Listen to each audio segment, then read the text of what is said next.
The fisherman almost missed her. The pale shape in the canal looked like trash caught in the reeds, just another piece of junk in the brown water at the edge of Jennings, Louisiana. The morning was hot, the air smelling of mud and diesel. He eased his small boat closer, nudged the shape with his paddle, and watched dark hair fan out across the surface. Human hair, a face, skin starting to slip from bone. His boat rocked as he jerked back. For a moment he just stared, listening to the whine of insects and the distant hiss of traffic on Interstate 10. No one else was out there. Just him, the flat water, and a woman floating face down in a canal outside town. Deputies pulled her out with ropes and laid her on the bank. She was bloated, discolored, clothing torn and half gone. Heat and water had erased most of the evidence. When the coroner examined her, there was no clear bullet wound, no obvious stab mark.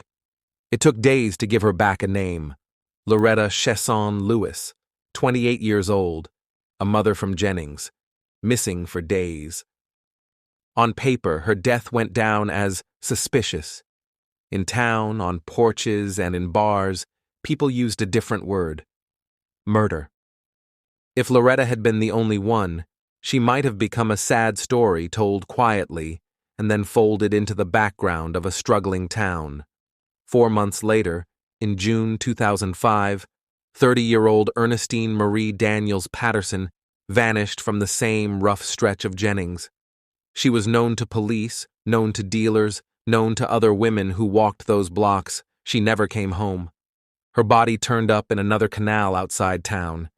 This time, there was no doubt. Her throat had been slashed. The sheriff's office took tips, interviewed people, floated names.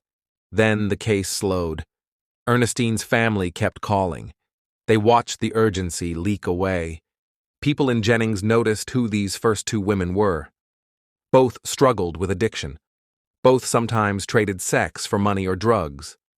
Both had, at different times, given information to law enforcement about the local drug trade, pulled into the dangerous role of informant in a town where secrets never stayed secret for long. The town tried to move on. It didn't get the chance. Between 2005 and 2009, 6 more women from the same world of poverty, drugs, and sex work would be found dead in the swamps, canals, and ditches around Jennings.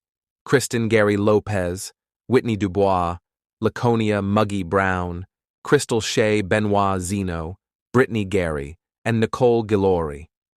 Some had their throats cut. Others were so badly decomposed that examiners could only list possible asphyxiation or leave the cause of death undetermined. They were found the same way Loretta had been: by fishermen, by people driving back roads, by someone spotting something pale in the reeds and calling the sheriff's office. The sites formed a loose ring around Jennings, never far from town, always out where water and heat worked fast. Almost all of the women knew one another. Some were cousins. Some had lived together.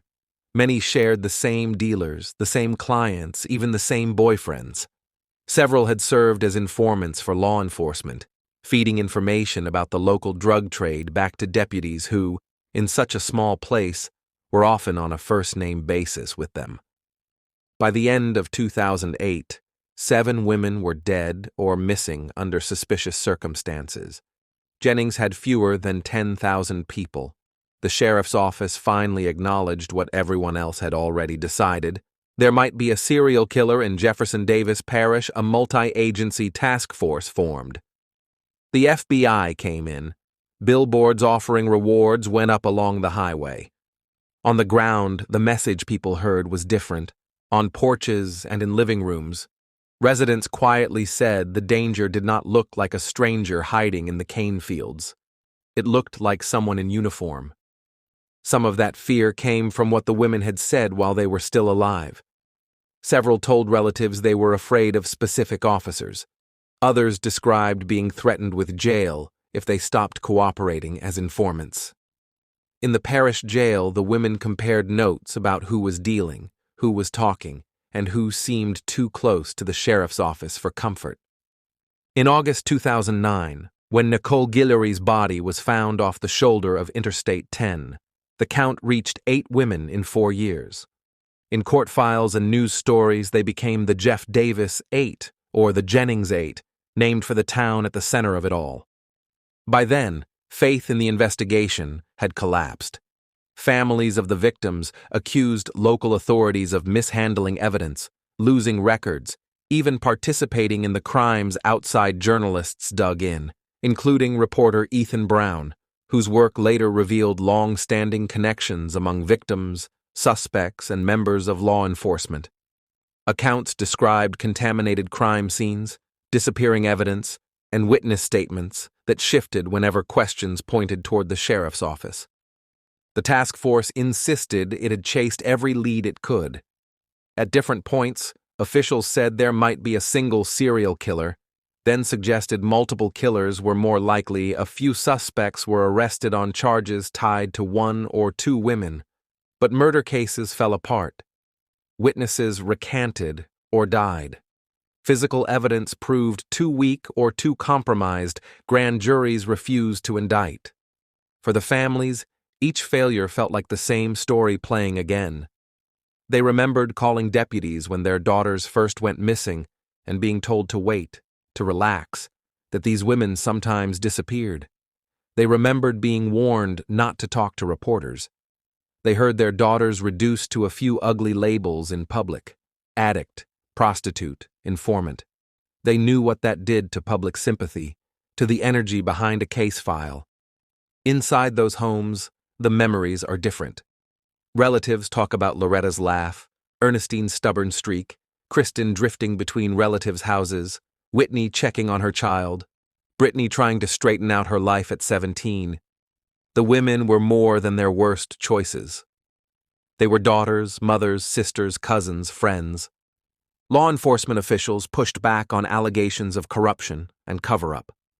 They argued that critics relied on unreliable witnesses and speculation, that the women's high-risk lifestyles and the damage done to their bodies by heat and water made the cases nearly impossible to solve. Those things are partly true. Time and swamp water wipe away fingerprints and DNA, but they do not change the basic facts. Between 2005 and 2009, 8 women from Jennings and the surrounding area died or were killed under suspicious circumstances. Not one of those cases has produced a successful murder conviction. Whoever is responsible has never been held publicly to account. On humid nights, when the cicadas are loud and the canals lie dark beyond the last row of houses, people still talk about the women who never came home. A car passes, the air smells like hot water and diesel, and someone remembers a laugh, a phone call, a last sighting on a corner that no longer looks the same. In Jennings, they say the truth is buried out in the bayou, weighted down by secrets and silence. Maybe the killer or killers moved away. Maybe they died. Maybe they still drive past the places where the bodies were left. What the town knows for certain is this: 8 women are gone, and the question of why has never been answered. Thank you for listening to The Lantern's Tale.